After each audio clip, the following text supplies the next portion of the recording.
Simam Pathshala and you are watching chapter number 9 part 1 video.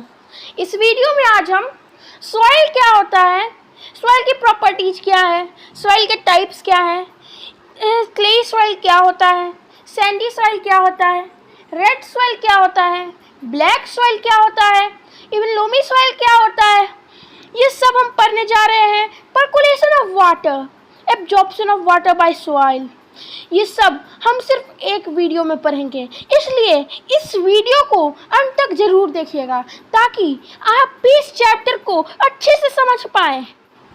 अब सबसे पहले हम जान लेते हैं कि सॉइल होता क्या है।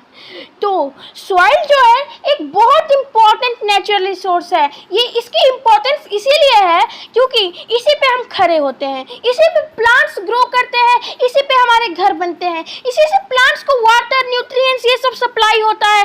और साथ ही साथ सॉइल में कई ऑर्गेनिज्म रहते हैं जैसे अर्थवॉर्म्स, और साथ ही साथ हम जितना भी फूड खाते हैं वो हमें प्लांट से मिलता है। आप भी जानते हैं, मैं भी जानता हूँ कि हम ऑटोट्रॉप्स नहीं हैं, हम हेटेरोट्रॉप्स हैं। हमें दूसरे की नीड चाहिए, और जो ऑटोट्रॉप्स होते हैं वो सब मिट्टी पे पलते हैं, वो सब मिट्टी पे रहते हैं, जिसके कारण कि सॉइल की बहुत ज़्यादा इम्पोर्टेंस है। साथ ही साथ उसमें रहने वाले ऑर्गेनिज्म जैसे अर्थवॉर्म, रेड वॉर्म्स, ये सब की बहुत इम्पोर्टेंस है क्योंकि ये जो वेस्ट मटेरियल रहते हैं उसे खा के उसे फर्टाइल बना देते हैं सॉइल को, जिससे कि जितने भी प्लांट्स हैं वो ग्रो कर सकें।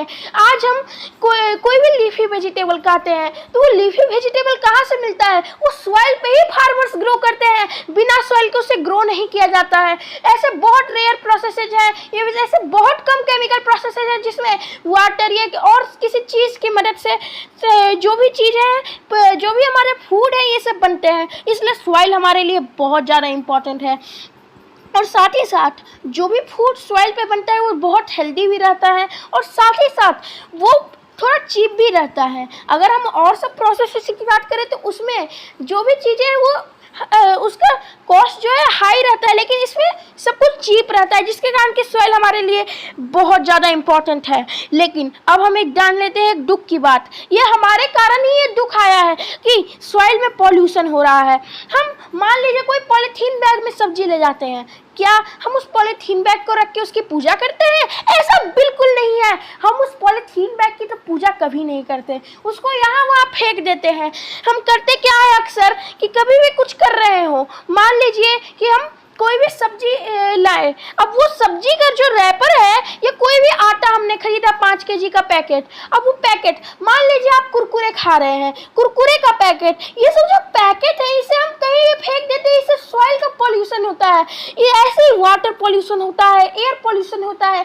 लेकिन इस चैप्टर में हम पढ़ने जा रहे हैं सॉइल के बारे में, इसलिए हम सॉइल पॉल्यूशन के बारे में ही पढ़ेंगे। तो देख लेते हैं कि सॉइल पॉल्यूशन होता क्या है। कोई भी पॉलीथीन बैग है, प्लास्टिक जो है उसी से बनाया जाता है, यानी जितने भी पॉलीथीन बैग है मोस्टली प्लास्टिक के होते हैं। वो तो आजकल सॉइल पॉल्यूशन सबको पता चलने लगा है, इसके कारण हम कपड़े का भी अब उसको यूज करने लगे हैं, वरना पहले ऐसा नहीं होता था। हम प्लास्टिक यूज करते थे, तो वो प्लास्टिक जब हम सॉइल में डालते थे तो हो सकता है कोई अर्थवर्म उसे खाने की कोशिश करे, जिसके कारण कि वो डाई कर जाए, उससे कुछ टॉक्सिक केमिकल्स प्रोड्यूस होते हैं। और साथ ही साथ मैं आपको आपकी जानकारी के लिए बता दूं कि प्लास्टिक जो है, मान लीजिए कि आपने कहीं पे कोई भी खाने का मटेरियल फेंका, मान लीजिए आपने आम फेंका, अब आम जो है वो आप देखेंगे कुछ दिन बाद उसका गुठली भी गायब हो गया।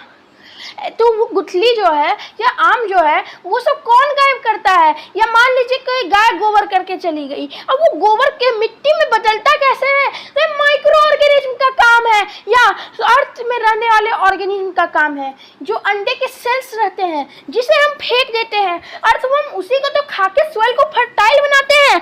इसलिए सॉइल पॉल्यूशन से हमें बचना चाहिए। अगर हम सॉइल पॉल्यूशन करेंगे तो सॉइल केमिकल से भर जाएगा, सॉइल टॉक्सिक हो जाएगा और हमें ही मार देगा। इसलिए सॉइल में हमें कम से कम पॉल्यूशन करना चाहिए, कम से कम प्लास्टिक बैग्स का यूज करना चाहिए। हम मान लीजिए जब खेती करते हैं तो फार्मर्स भी आजकल जो है लालच के चक्कर में ज़्यादा से ज़्यादा पेस्टिसाइड्स केमिकल्स डालते हैं। अब उससे क्या होता है पहले साल सब कुछ ठीक चल रहा, दूसरे साल सब कुछ ठीक चल रहा, तीसरे साल भी ठीक चल रहा, लेकिन चौथे साल से क्या हुआ, वो मिट्टी पे कोई भी सब्जी ही नहीं उग रही। अगर आप बहुत ज्यादा ज्यादा करके डाल रहे तब भी थोड़ी थोड़ी सब्जी उग रही है, कारण वो सॉइल ही खराब हो चुका है। अब उसमें कोई बैक्टीरिया नहीं आएगा, उसमें कोई नेचुरल प्रोसेस नहीं होगा, सब किस चीज के लिए आपको केमिकल चाहिए अब उसमें। यानी अगर आप उसमें 10 साल खेती करते हैं तब उतना आपको मिल जाता, और ऐसे क्या हो रहा है कि आप 3 साल में ही 10 साल की खेती ले रहे हैं और साथ ही साथ सॉइल भी बर्बाद हो जा रहा है। ये बात सही नहीं है, इसलिए हमें कम से कम केमिकल्स एंड पेस्टिसाइड्स का यूज करना चाहिए, जो नेचुरल तरीके हैं उसी से हमें करना चाहिए ये सब काम। अब हम देख लेते हैं सॉइल प्रोफाइल क्या होता है। मैंने इंट्रो में बताया कि सॉइल प्रोफाइल के बारे में पढ़ने जा रहे हैं। तो सॉइल प्रोफाइल, अब मान लीजिए कि आप यहाँ जमीन पे रह रहे हैं, लेकिन अगर हम अर्थ को बीच से काटेंगे, अब ये कोई चाकू वाकू से नहीं कटेगा, लेकिन हम मान रहे हैं कि हम अगर मान लीजिए काटेंगे तो उसके अंदर में जो जो लेयर्स आपको दिखेगी, उसका कलर जो जो होगा, ये सब को हम सॉइल प्रोफाइल कहते हैं। एक टाइप से उसका प्रोफाइल हुआ। अब मान लीजिए कि आप कहीं रिवर बैंक जाते हैं तो आप देखते हैं थोड़ा बहुत आपको दिखेगा। तो ऐसे मान लीजिए अगर आप कहीं प्लेटू पे जाते हैं तो वहां भी कभी कभी होता क्या है कि आपको दिखता है, ये माउंटेन्स में तो जल्द नहीं दिखता है, लेकिन कुछ कुछ माउंटेन्स में जिसमें फॉल्स नहीं होते हैं उसमें आप देख सकते हैं थोड़ा बहुत कभी कभी आपको दिख जाएगा। ये कहीं पे जो कोना रहता है, सी क्लिप्स, आपने ज्योग्राफी में सी क्लिप्स पढ़ा होगा, सी क्लिप्स नहीं माउंटेन क्लिप्स पे भी आप देख सकते हैं उसका एक लेयर हो जाता है, तो उस लेयर को सॉइल प्रोफाइल कहते हैं। इसके अपने अलग अलग कलर होते हैं, डेप्थ होते हैं, इसको हम हॉरिजन में बांटते हैं, सॉइल के भी टॉप सॉइल, सब सॉइल, ये सब हम सॉइल प्रोफाइल में पढ़ेंगे। तो आइए शुरू करते हैं। अब सबसे पहले हम पढ़ने जा रहे हैं ह्यूमस के बारे में। ह्यूमस क्या होता है? आपने बहुत जगह यह टर्म सुना होगा, humus humus humus humus humus, लेकिन आपको समझ में नहीं आता होगा ह्यूमस क्या है, क्या ये ह्यूमस कौन सी बला है। तो मैं आपको बता दूं, जब भी हम मर जाते हैं दफना दिया जाता है, तो दफनाने पे क्या होगा कि उन्हें कौन खाएगा? उन्हें तो माइक्रो ऑर्गेनिज्म ही ना खाएंगे, उन्हें या कोई भी सॉइल का जो ऑर्गेनिज्म है वही ना खाएगा। तो जब उन्हें खा लेता है तो उनसे जो मिट्टी बनती है वो बहुत फर्टाइल होती है और उससे बहुत सारे प्लांट्स को न्यूट्रिएंट्स मिल सकता है। उस सॉइल को हम ह्यूमस बोलते हैं। ये बहुत soft and dark in colour होता है। जी हाँ, ये डार्क इन कलर होता है। अब वेटरिंग क्या होता है? तो मैंने आपको इंट्रो में बोला था कि सॉइल कैसे फॉर्म होते हैं। तो सॉइल जो होते हैं वो उनको जब हम किसी रॉक को तोड़ेंगे, अब आपने सुना होगा कि रॉक को एकदम गर्म, बहुत जब गर्म किया जाता है तो वो मोल्टन मैग्मा में बन जाता है, यानी उससे मैग्मा बन जाता है, लावा। लेकिन जब उसे हम काटेंगे, घिसेंगे, बहुत ज़्यादा घिसेंगे, अब उसे गर्मी इतनी नहीं देनी है, लेकिन उसे हम घिसेंगे बहुत ज़्यादा, बहुत समय लेता है इसमें, तो वो घिसते घिसते वो सॉइल प्रोड्यूस करता है, यानी पत्थर के छोटे छोटे पार्टिकल से सॉइल बनता है। अब इस एक्शन को करने के लिए हमें कुछ ना कुछ एजेंट्स तो चाहिए ना, कोई ना कोई एजेंट्स होना चाहिए। जैसे फॉर एग्जांपल आपने पढ़ा होगा बायोलॉजी में कि हमें जब भी कोई सीड रहता है उसका डिस्पर्सल करने के लिए हमें कोई एजेंट चाहिए। मान लीजिए आपने आम खाया, आम की गुठली आपने कहीं फेंक दी, तो ये डिस्पर्सल हुआ, उस सीड का डिस्पर्सल हुआ। आपने देखा होगा आसमान में कभी कभी एक वाइट रंग का छोटा सा एक गोल सा मटेरियल उड़ते रहता है, जो कि भी एक सीड है, वो एयर से डिस्पर्स हो रहा है, यहाँ पे एयर एजेंट होगा। वैसे ही यहाँ आप देखें कि विटरिंग प्रोसेस में विंड, वाटर एंड क्लाइमेट है यहाँ का, आइस से भी कभी कभी विटरिंग होता है। इसी को हम डिफाइन कर सकते हैं, the soil is form by breaking down of the rocks by the action of wind, water and climate. This process is called weathering. जी हाँ, कितना इजी है, इसको हमें इतना ज़्यादा पढ़ने की ज़रूरत ही नहीं पड़ी। अब हम देख लेते हैं हॉरिजन्स के बारे में। हमने सॉइल प्रोफाइल पढ़ा, लेकिन हमने हॉरिजन के बारे में अभी नहीं पता है। तो ये देखिए, यही है सॉइल प्रोफाइल, ये आप ध्यान से देख सकते हैं। ऊपर में प्लांट्स जो है ये दर्शाने के लिए दिया गया है कि कहाँ पे फर्टाइल है, कहाँ फर्टाइल नहीं है, कहाँ तक प्लांट्स के रूट्स जा सकते हैं। ये सब हम अभी पढ़ने जा रहे हैं। तो आइए शुरू करते हैं। सबसे पहले हम देख लेते हैं ए हॉरिजन। ए हॉरिजन क्या होता है? तो ए हॉरिजन सबसे अपर मोस्ट हॉरिजन है जो कि जनरली डार्क इन कलर रहता है। अब देखिए ये डार्क इन कलर क्यों रहता है, यहाँ पे आप देख सकते हैं ये ए हॉरिजन है। ये ए हॉरिजन थोड़ा पतला रहता है, ये देखिए बेड रॉक कितना मोटा है, सी हॉरिजन कितना मोटा है, बी हॉरिजन कितना मोटा है, लेकिन ए हॉरिजन को क्या हो गया? दरअसल ये पतला इसीलिए है कारण इसमें ह्यूमस होता है और ये डार्क इन कलर होता है। हमने जाना कि ह्यूमस डार्क इन कलर होता है, इसलिए इसमें ज़्यादा ह्यूमस होने के कारण ये डार्क इन कलर होता है। और प्लांट्स मेनली इसी पे उगते हैं। हम जो चलते हैं वो किस पे चलते हैं? इसी ह्यूमस पे, ए हॉरिजन पे चलते हैं। हमारा घर ए हॉरिजन में ही रहता है। ये बहुत ढीला और पूरस होता है। अब मान लीजिए आप सॉइल में कोई पानी डालते हैं तो पानी जो है वो देखिएगा आप सॉइल धीरे धीरे सोख लेगा, उसको एब्जॉर्प्शन बोलते हैं, परकोलेशन बोलते हैं। तो उसके बारे में भी हम पढ़ेंगे, उसका फॉर्मूले भी पढ़ेंगे, लेकिन अभी हम पहले इसको पढ़ लेते हैं। इसमें क्या होता है कि परकोलेट हो जाता है नीचे की ओर, लेकिन इसके नीचे उतना पोरस नहीं होता है। अभी हम पहले ए ओरिजिन पे ध्यान देते हैं कि बहुत सॉफ्ट रहता है। यहाँ आप देख सकते हैं ये बहुत सॉफ्ट रहता है, पोरस रहता है और इसमें बहुत ज़्यादा वाटर रिटेन हो सकता है। इसमें मेनली बहुत सारे न्यूट्रिएंट्स पाए जाते हैं और ये डार्क इन कलर रहता है, रिच इन ह्यूमस, और मिनरल्स इसमें थोड़ा कम रहता है। ह्यूमस जो है यहाँ दे रखा है कि it is rich in humus and minerals, लेकिन मैं आपको बता देता हूँ कि ह्यूमस इसमें ज़्यादा रहता है जिसके कारण ये जनरली डार्क रहता है। वही बी ओरिजिन भी लगभग सेम है, बस इसका एक फ़र्क है कि इसमें ह्यूमस और मिनरल्स दोनों रहते हैं। जैसे इसमें ह्यूमस एंड मिनरल्स है वैसे ही इसमें ह्यूमस एंड मिनरल्स है, लेकिन एक जो फर्क है उसके कारण भी पूरी कायनात ही पलट गई। यहाँ पे हुआ क्या कि ह्यूमस थोड़ा कम है और मिनरल्स ज़्यादा हैं। इसके कारण क्या होता है कि ये जो है लाइटर इन कलर होता है, इसमें कम पोरस होता है, ये कम सॉफ्ट होता है, इसके कारण यहाँ पे कम रूट्स पहुँच पाते हैं, और जो पहुँचते भी हैं वो यहाँ तक आके रुक जाते हैं, यानी ऊपर में ही रुक जाते हैं, ऊपर वाले बी ओरिजिन में, जहाँ आप थोड़ा डार्क देख सकते हैं।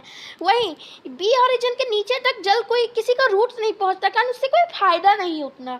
और B horizon lighter in colour होते हैं। और साथ ही साथ सी ओरिजिन के बारे में अगर हम पढ़ें तो सी ओरिजिन में लम्प्स ऑफ क्रैक्स एंड क्रीव्स होते हैं, लेकिन हमने बी ओरिजिन के बारे में अभी पूरा नहीं पढ़ा है। मैं आपको बता देता हूँ कि अब मान लीजिए आपको माइनिंग करना है, माइनिंग करने आप गए तो आपको ए ओरिजिन में कुछ नहीं मिलेगा। मैं आपको पक्की गारंटी दे देता हूँ कि ए ओरिजिन में आपको एक भी डायमंड नहीं मिलेगा। आप मेरे से उसका पैसा ले सकते हैं, कारण ऐसा इसीलिए होता है, अगर आप ज़बरदस्ती करेंगे तब तो कोई बात नहीं, लेकिन वहाँ पे उतना प्रेशर जनरेट नहीं हो सकता है। साइंटिस्ट का ये कहना है कि वहाँ उतना प्रेशर जनरेट नहीं हो सकता है। वहीं बी ओरिजिन में थोड़ा प्रेशर भी जनरेट होता है, हीट भी होता है, कारण उसके ऊपर में ज़्यादा रहता है, पोरस भी नहीं रहता है, जिसके कारण कि यहाँ पर बहुत हाई हीट रहता है कभी कभी, और साथ ही साथ यहाँ पे प्रेशर भी रहता है, जिसके कारण कि मोस्टली बी ओरिजिन में आपको diamond, emerald, gold, silver, bronze ये सब आपको यहीं पे मिलेगा। वहीं सी ओरिजिन में आपको उतना कुछ नहीं मिलेगा, बस ये देख सकते हैं आप लम्प्स ऑफ स्टोन्स, यानी एक टाइप से पत्थर, छोटे छोटे टुकड़े आपको मिलेंगे। अब इतने भी छोटे मत, लेकिन आपके ब्रिस्ट हैंड जो है आपका WRIST व्रिस्ट उसके साइज के होंगे। अब देख लेते हैं हम लोग बेड रॉक, यानी सी ओरिजिन के नीचे बेड रॉक होते हैं। यहाँ पे आप देख सकते हैं कि ये बेड रॉक है। ये बेड रॉक जो होते हैं इसमें एक बेड रॉक एक पत्थर के ही टाइप हैं जो कि यहाँ पे पाए जाते हैं। इन्हें हम किसी कुदाल से तोड़ना ये बहुत मुश्किल है, यानी ये जो आप नॉर्मल रॉक ऊपर में देखते हैं इससे बहुत ज़्यादा हार्ड रहते हैं, और इनके कलर बीच में डार्क फिर लाइट, फिर डार्क फिर लाइट, ये सब ऐसे टाइप के होते हैं। इन्हें नॉर्मली ऐसे नहीं तोड़ा जा सकता, इनके लिए हमें मशीन चाहिए इसको तोड़ने के लिए, और बहुत टाइम लगता है बेड रॉक तोड़ने में।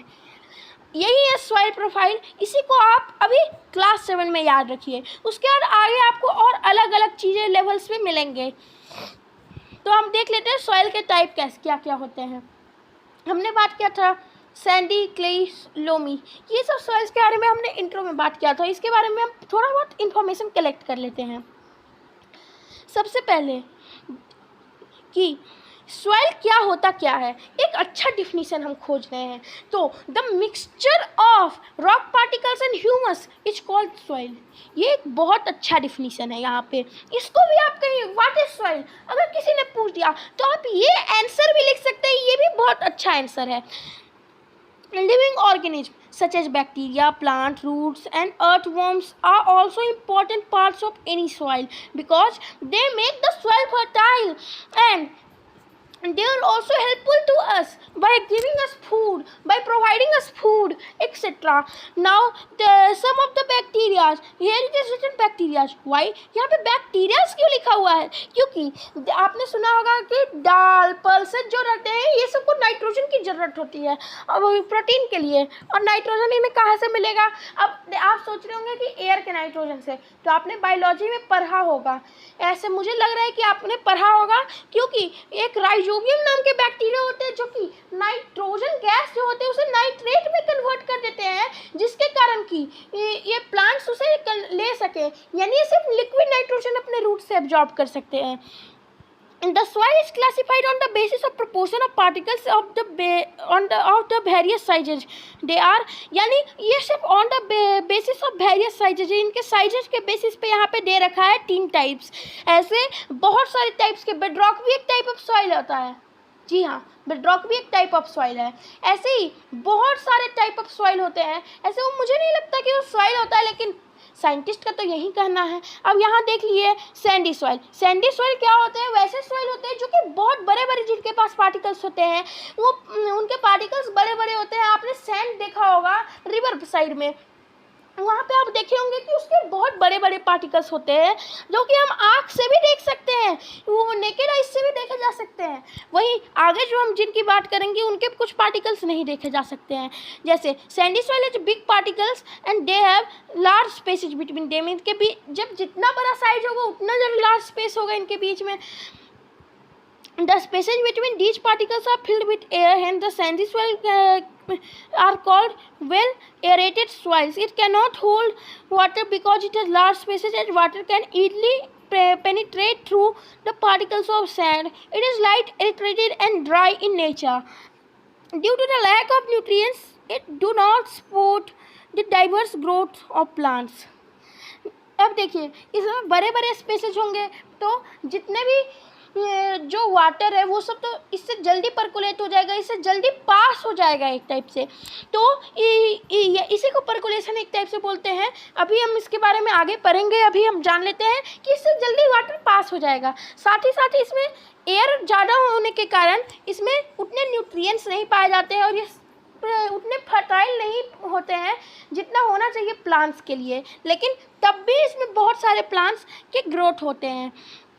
अब क्लेई सॉइल के बारे में जान लेते हैं। Clayey soil consist of fine particles which have less space between them and their particles are not well aerated like sandy soils and it is also allow absorption of water so they can hold water and suitable for growth of both plants. अब देखिए, clayey soil के particles आप बिल्कुल देख ही नहीं सकते हैं, इनके पार्टिकल्स बहुत स्मॉल रहते हैं और साथ ही साथ ये जो है इनके बीच में बहुत कम स्पेस रहता है, यानी ये ज़्यादा एयरेटेड नहीं रहते। एयरेटेड से मेरा मतलब है कि इनमें एक टाइप से एयर कंडीशनर नहीं रहता है, वो एक टाइप से एयर कंडीशनर ही हो जाएगा कारण उनके बीच में लार्ज स्पेसेज हैं। मान लीजिए आप कहीं पे हैं और आपके घर में बहुत सारी खिड़कियां हैं, हर तरफ खिड़कियों से ही बना हुआ है। अब आप आधी खिड़कियां खोल देंगे तो क्या होगा?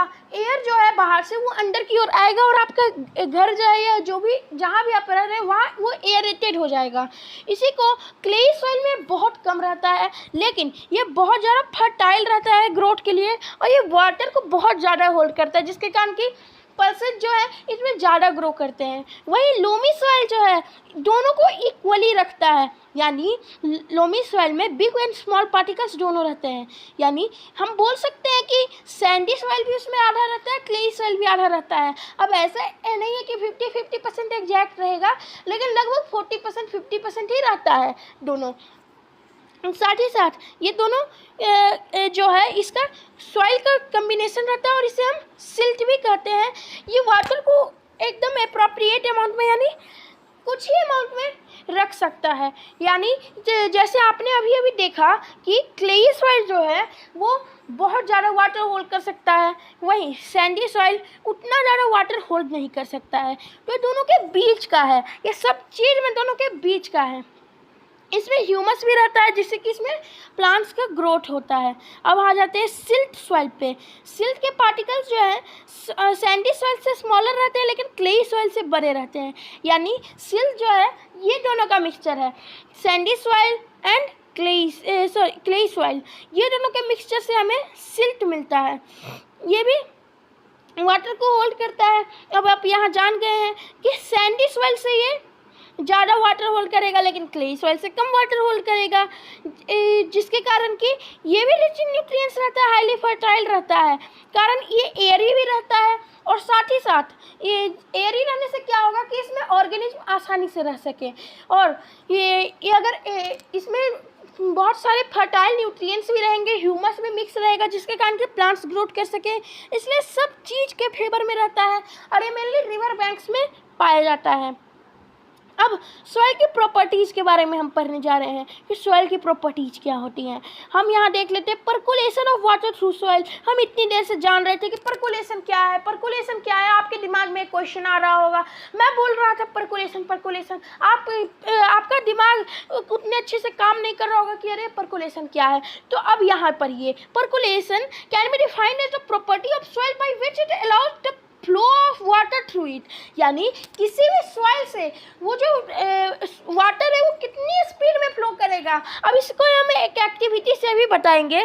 The rate of at which the water percolates और moves through solids may vary at different kinds of soil. जो जितना ज़्यादा एयरी रहता है उसमें उतना हाई परकुलेशन रहता है, जितना कम एयरी रहेगा उसमें उतना कम परकुलेशन। अब इसको हम इसके लिए एक फार्मूला है, लेकिन उस फार्मूले से पहले मैं आपको एक एक्टिविटी बता देता हूँ। आपको अपने लैब में क्या करना है, आप टीचर से रिक्वेस्ट कर सकते हैं, ऐसे अपना आप नहीं करना है, जिद नहीं करना है। तो वहाँ पे आप क्या करिएगा कि एक स्टैंड लीजिएगा, उसमें एक फनल रखिएगा, फनल के अंदर में एक फिल्टर पेपर और उस फिल्टर पेपर में वही जो सॉइल है उसको रख दीजिएगा। अब सॉइल को रखने के बाद उसके ऊपर इक्वल अमाउंट ऑफ वाटर डालिएगा। अब वो आप इक्वल अमाउंट कैसे लेंगे, सॉइल भी आपको इक्वल अमाउंट में डालना है, तो आप उसको टेस्ट ट्यूब या किसी चीज़ से मेजर करके उसमें डाल सकते हैं। और अब आपको स्टॉप वॉच शुरू करना है। कौन कितने देर में, मान लीजिए आप 20 सेकेंड ले लीजिए, 20 सेकेंड में सैंडी सॉइल कितना वाटर परकोलेट किया, क्लेई सॉइल कितना वाटर परकोलेट किया, ये सब जानना है। लेकिन परकोलेशन के लिए भी रेट का हमें निकालने के लिए क्या करना है कि अमाउंट ऑफ वाटर पर परकुलेशन टाइम।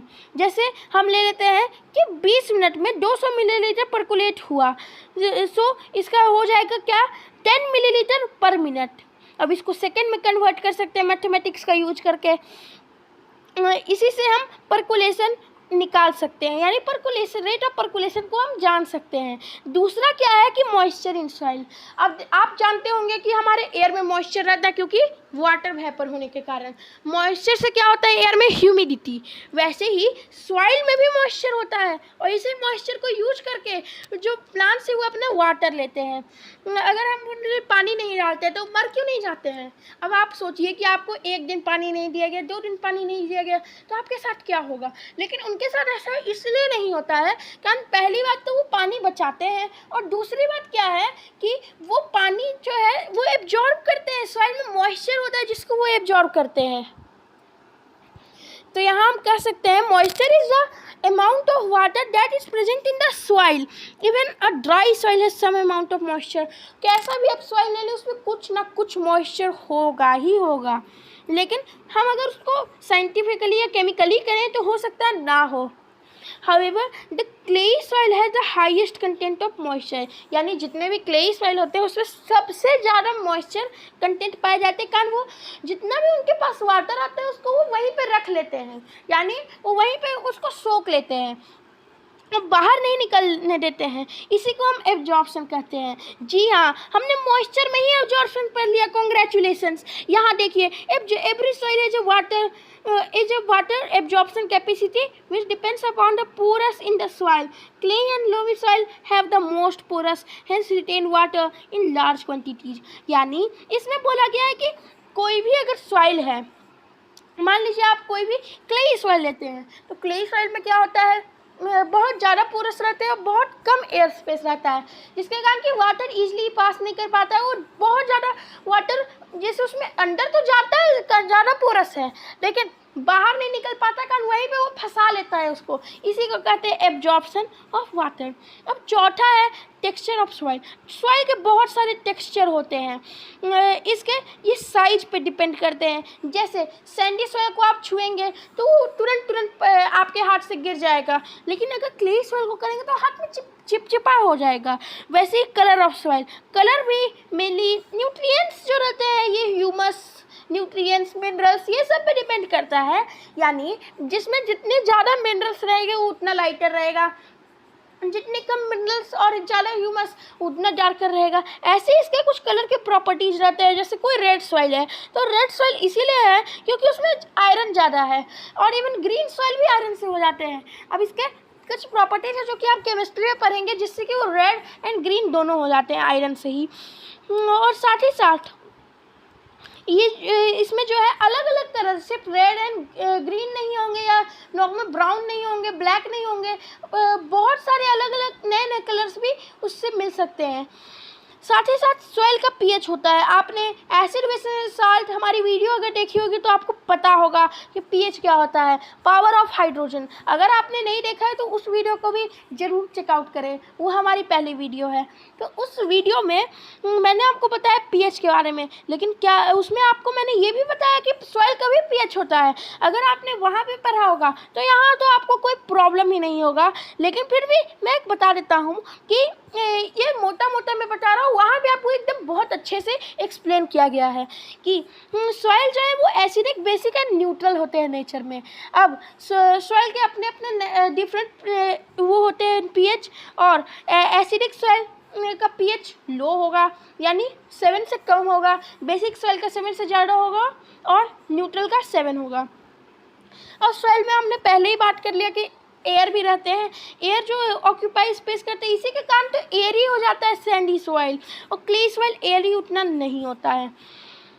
अब हम देख लेते हैं soil and crops. Soil and crops का क्या कनेक्शन है, इसके बारे में हम अभी पढ़ेंगे। तो डिफरेंट टाइप्स ऑफ सॉइल, बहुत सारे टाइप्स ऑफ सॉइल होते हैं। मेनली हमारे पास 6 टाइप्स ऑफ सॉइल है, लेकिन वो किसी और बेसिस पे है, on the basis of colour and size दोनों पे है। ऐसे अगर हम टोटल में बात करें, जितना मोस्टली क्लास 10 तक आपको ये 12 तक पढ़ाया जाएगा, उसमें आ जाएगा आपका 11 टाइप्स ऑफ सॉइल। लेकिन अगर अभी आपको जानना है तो अभी आपको 3 सॉइल्स हैं। क्लास 9 तक में आपको हो सकता है 6 सॉइल्स आ जाए। और सॉइल्स एंड क्रॉप्स के कनेक्शन के अपने टॉपिक पे हम लोग आते हैं। Different types of soils are found in different parts of India. जैसे कि एक एक्स्ट्रा सॉइल का नाम बता देता हूँ, डेजर्ट सॉइल, माउंटेन सॉइल, ये सब अलग अलग टाइप्स के सॉइल हैं। रेड सॉइल, ब्लैक सॉइल, तो ये सब आपने सुना होगा, लेकिन माउंटेन सॉइल आपने बहुत कम सुना होगा। डेजर्ट सॉइल भी हो सकता है आप जानते हो। वैसे सैंडी, लोमी एंड क्ले, सब जगह ये सबसे मेन टाइप्स ऑफ सॉइल है, इसलिए इसको आप जरूर याद रखिएगा। In some parts there is clay soil, in some parts there is loamy soil, while in some parts there is sandy soil. अब देखिए होता क्या है कि क्लेई सॉइल या सैंडी सॉइल या लोमी सॉइल उस जगह पे डिपेंड करता है, वहाँ का क्लाइमेट कैसा है, कंडीशन कैसा है, ये सब पे डिपेंड करता है।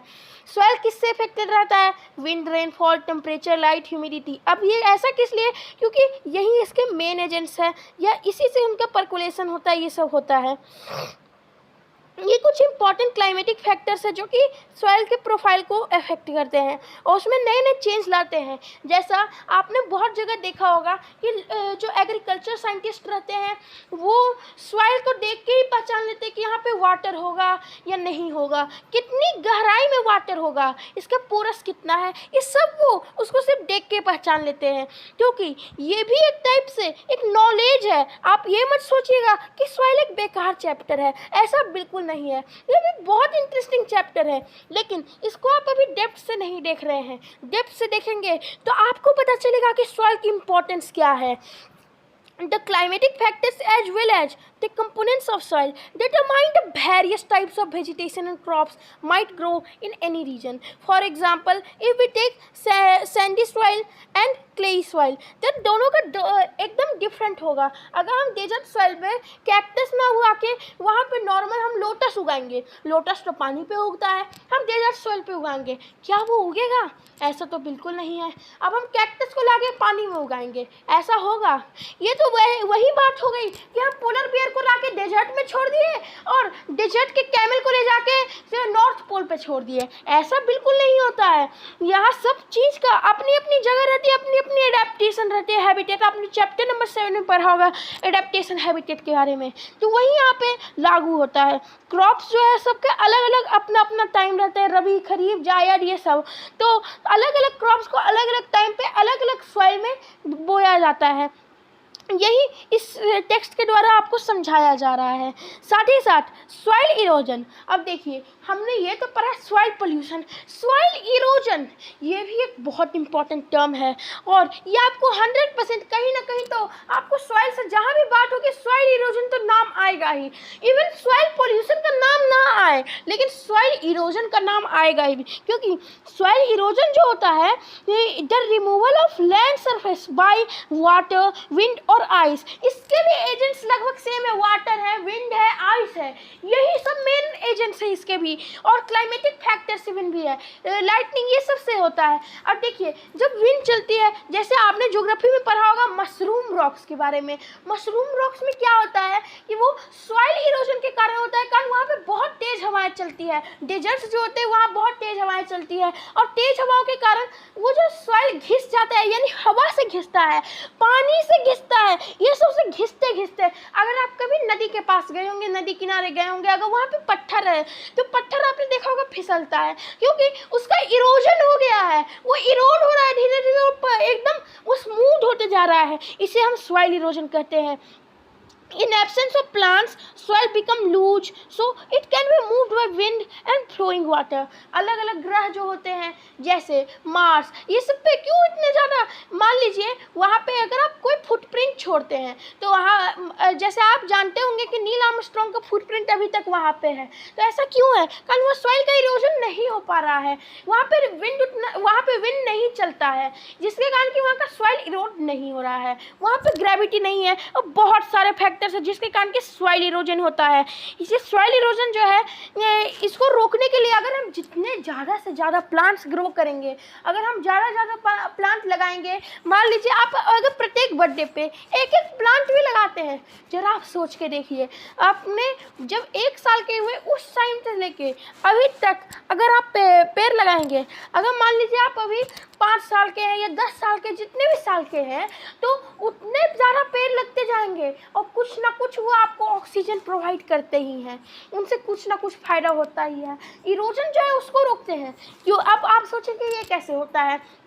पेड़ क्या इरोजन नहीं होने देते हैं? क्या वाटर को रिपेल करते हैं? ऐसा तो बिल्कुल नहीं है, लेकिन वो जो है ये ज़रूर करते कि जितने भी सॉइल रहते हैं उसको अपने रूट से एकदम कस के पकड़ के रखते हैं, जिससे कि सॉइल इरोजन ना हो पाए. ये पेड़ बहुत ज़्यादा काम करते हैं, लेकिन हम जो है ये नासमझ हैं. इंसान जो होता है नासमझ होता है, अपने फायदे की हमेशा सोचता है, ये नहीं सोचता है कि आगे इससे हमें क्या परिणाम मिलेगा. What will be the result of that? We cut trees, we do deforestation. ये सब करने से हमारे पेड़ खत्म हो रहे हैं. आजकल हम पेड़ को काटते जा रहे हैं, जिसके कारण कि हमें इससे उतना फ़ायदा नहीं हो रहा है, इवन हमें उल्टा घाटा हो रहा है. हम लोग तो सोचते हैं कि हमें पैसा मिल गया वही बहुत है. पैसा कागज़ का होता है, लेकिन सब कुछ कागज़ पे ही नहीं होता, कुछ रियल वर्ल्ड में भी करना होता है. यहाँ पे अगर आप एक पेड़ लगा देंगे तो उसमें क्या जा रहा है आपका? इसलिए हमें पेड़ को फॉरेस्टेशन करना चाहिए, ना कि डिफॉरेस्टेशन. हमें काटना नहीं चाहिए, क्योंकि उससे सॉइल इरोजन को वो रोकते हैं, हमें ऑक्सीजन प्रोवाइड करते हैं, हमें फूड प्रोवाइड करते हैं, और ये सब उससे हमें कोई पैसा नहीं हमसे लेते, उल्टा हमें सब कुछ देते हैं वो. इसलिए हमें बहुत ज़्यादा प्लांट करना चाहिए. इवन ग्रीन एरियाज जो रहते हैं वहाँ पे जो बहुत ज़्यादा रेन होती है और रेन होने के कारण वहाँ मेनली सॉइल फर्टाइल और जिसके कारण कि ज़्यादा से ज़्यादा हमारे रिसोर्सेज जो हैं वो उगते हैं। इसी के साथ हमारा ये चैप्टर ख़त्म होता है। अगर आपको ये वीडियो पसंद आया हो तो लाइक करना, शेयर करना, सब्सक्राइब करना और इसे अपने दोस्तों के साथ फैलाना बिल्कुल भी मत भूलना। तब तक के लिए